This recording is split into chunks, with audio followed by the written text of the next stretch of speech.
বিষ্ণুপুরের মল্ল রাজাদের শেষ গুপ্তধন ৩০০ বছর ধরে মাটির নিচে ঘুমিয়ে যে খুঁজতে গেছে সে আর ফেরেনি। আজ সেই রহস্য ভেদ করতে চলেছে গোয়েন্দা নীলকণ্ঠ, সাথে ভাগ্নে তুবান। কিন্তু রাস্তায় দেখা হয়ে যাবে এমন একজনের সাথে যার কাছে নীলকণ্ঠ শিশু। কান পাতো, গল্প শোনার নতুন ঠিকানা। কলকাতায় নীলকণ্ঠের অফিস। দেওয়ালে ম্যাপ, টেবিলে পুরনো চিঠি। নীলকণ্ঠ বসে আছে চেয়ারে। ঘরে ঢুকলো ভাগ্নে তুবান। নীলকণ্ঠ বলল, তুবান, চিঠিটা পড়ো, বিষ্ণুপুর মিউজিয়াম থেকে এসেছে। তুবান পড়ছে, মাননীয় নীলকণ্ঠবাবু, আমাদের মন্দিরের গর্ভগৃহে একটা ৩০০ বছরের পুরনো কাঠের সিন্দুক পাওয়া গেছে। ভিতরে একটা বালুচরি শাড়ি আর একটা কাগজ। কাগজে লেখা আছে, রাজার ঘোড়া যেথায় থামে, রানীর শাড়ি সেথায় নামে, দশভুজার চোখের কোণে, সোনা হাসে গোপনে। নীলকণ্ঠ বলে ওঠে, মল্ল রাজাদের গুপ্তধন। তুবান, ব্যাগ গোছাও, আমরা বিষ্ণুপুর যাচ্ছি। আর এই ধাঁধাতেই লুকিয়ে আছে গুপ্তধনের রাস্তা। নীলকণ্ঠ ট্রেন থেকে নেমে উঠে বসে জিপে। জিপ যাচ্ছে। হঠাৎ রাস্তায় দাঁড়িয়ে আছেন একজন বয়স্ক ভদ্রলোক, হাতে ছাতা। জিপটি ভদ্রলোকের সামনে এসে থেমে যায়। ভদ্রলোক হেসে এগিয়ে আসে জিপের দিকে, বলে, নমস্কার, আমি খগেন। সবাই আমাকে খগেন জ্যাঠা বলেই চেনে। আপনি নীলকণ্ঠবাবু না? আরে আপনি তো গুরুদেব মানুষ।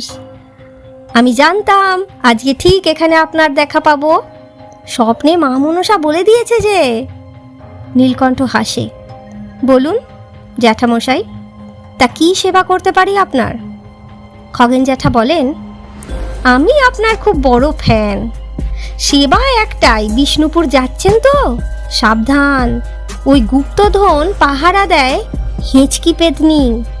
নাম শুনলেই হেঁচকি ওঠে, আর একবার হেঁচকি উঠলে ৩ দিন থামে না। তুবান পাশ থেকে বলে ওঠে, আরে খগেন জ্যাঠা, আপনি তো দারুণ রসিকে মানুষ। খগেন জ্যাঠা তুবানের দিকে চোখ মেরে বলে, রসিক না বাবা, সত্যি। আমার পিসে মশাইয়ের খুড়তুতো ভাইয়ের মাস্তুতো বেয়াই দেখেছিল ৩ দিন হেঁচকি তুলে, শেষে হেঁচকি তুলতে তুলতেই স্বর্গে। নীলকণ্ঠ বলে, তা জ্যাঠামশাই, আপনার রসবোধের জন্য ধন্যবাদ, কিন্তু আমাদের যে বড্ড দেরি হয়ে যাচ্ছে। খগেন জ্যাঠা পকেট থেকে বার করলেন একটা তাবিজ, এগিয়ে দিয়ে বললেন, এটা আদা তুলসীর তাবিজ। হেঁচকি উঠলেই নাকের কাছে ধরবেন। আর হ্যাঁ, মনে রাখবেন, মল্ল রাজাদের ঘোড়া কিন্তু দলমাদল কামানের পাশেই থামতো। ইতিহাস তো তাই বলছে। হা হা হা। এই বলে তিনি সরে গেলেন। নীলকণ্ঠদের জিপ আরও এগোতে লাগলো। জিপ এসে থামলো বিষ্ণুপুর রাসমঞ্চের কাছে। জিপ থেকে নামলো নীলকণ্ঠ, এগিয়ে গেল দলমাদল কামানের দিকে। পাশেই টেরাকোটা মন্দির। নীলকণ্ঠ বলে ওঠে, বিষ্ণুপুর মানে মল্ল রাজাদের রাজধানী। ১৭ শতকে বীর হাম্বির থেকে শুরু। এনারা ছিলেন বিষ্ণু ভক্ত, তাই এত মন্দির। আর দলমাদল কামান দিয়ে মারাঠা বর্গীদের রুখে দিয়েছিলেন। খগেন জ্যাঠা ঠিকই বলেছেন। দলমাদল কামানের গায়ে হাত বুলিয়ে নীলকণ্ঠ বলে, রাজার ঘোড়া যেথায় থামে মানে এখানেই। এই দলমাদল কামানের কাছেই রাজার ঘোড়া এসে থামত। আর রানীর শাড়ি, হিসাবটা এখানেই গোলমেলে। তুবান মন্দিরের দিকে এগিয়ে যায়, টেরাকোটার কাজে হাত বুলায়, বলে, মামা দেখো, সব মন্দিরেই টেরাকোটার কাজ। আর এই বালুচরীর শাড়ির পাড়ে এই রকমই রামায়ণ মহাভারতের গল্প বোনা থাকে। রানীর শাড়ি মানে বালুচরী শাড়ি। নীলকণ্ঠ বলে, একদম ঠিক, সিন্ধুকের শাড়িটাই তো ক্লু তাহলে।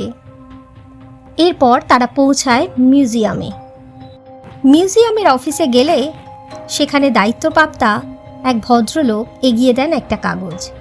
বলেন গতকাল নাকি সেই কাগজ পাওয়া গিয়েছে। লেখা আছে, এক পায়ে যে ঠায় দাঁড়িয়ে জল ঢালে তার মাথায় গিয়ে, তারই পায়ের তলায় দেখো দুয়ার খোলে 100। নীলকণ্ঠ আবার পড়ে, এক পায়ে যে ঠায় দাঁড়িয়ে জল ঢালে তার মাথায় গিয়ে, তারই পায়ের তলায় দেখো দুয়ার খোলে 100। মামা, এটা শিবলিঙ্গর কথাই বলা হচ্ছে, কারণ মাথায় জল ঢালে। নীলকণ্ঠ বলে, ঠিক ঠিক, বিষ্ণুপুরে শিবের মন্দিরও তো আছে, চলো জোড়বাংলা মন্দিরের পাশে শিব মন্দিরে। মন্দিরে গিয়ে শিবলিঙ্গের পায়ের কাছে নীলকণ্ঠ বসে পড়ে। প্রণাম করে শিবলিঙ্গর পায়ের তলা থেকে ফুল সরাতেই দেখে একটা কাঠের পাটাতন। পাটাতনটা টেনে তোলার সময় দেখতে পায় ভিতর দিয়ে একটা সুড়ঙ্গ নেমে গেছে। নীলকণ্ঠ আর তুবান প্রবেশ করে সুড়ঙ্গের ভিতর। সুড়ঙ্গ যত এগোয় দেখতে পায় অন্ধকার দেওয়ালে টেরাকোটা মায়ের দশভুজা দুর্গার মূর্তি। নীলকণ্ঠ বলে ওঠে, তুবান, দশভুজার চোখের দিকে টর্চ মারতো।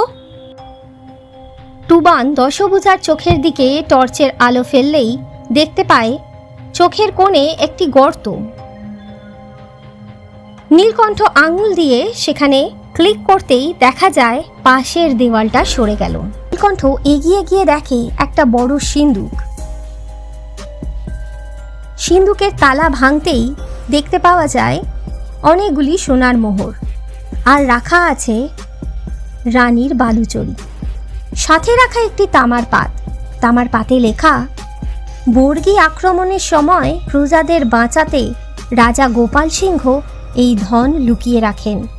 যদি কোনো দিন রাজ্যের দুর্দিন আসে তাহলে এই ধন দিয়েই যেন প্রজাদের সেবা করা হয়।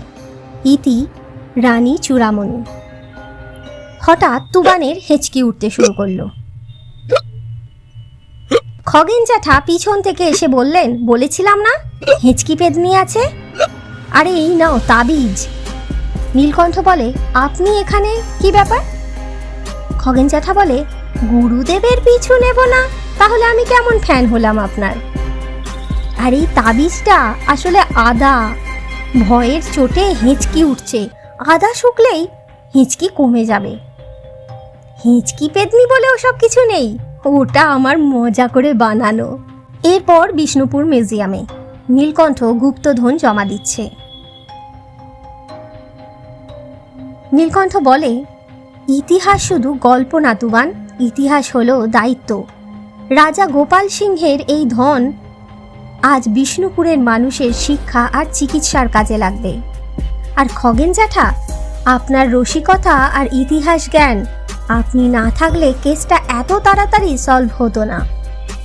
খগেন জ্যাঠা বলে, আরে আমি তো নীলকণ্ঠরই চেলা, শুধু একটাই অনুরোধ, আপনার রহস্যের সমাধানে আপনি কিন্তু আমাকেও নেবেন। মানে ওই পরের মঙ্গলবার যখন নতুন কেস নিয়ে আসবেন কানপাতো চ্যানেলে, তখন যেন আমিও থাকি আপনার সাথে। আপনারাও তৈরি থাকুন, কারণ রহস্য কখনো ঘুমায় না, আর ঘুমাতে দেয় না নীলকণ্ঠের মতো গোয়েন্দাদের। দেখা হবে পরের মঙ্গলবার ঠিক রাত 8টায়।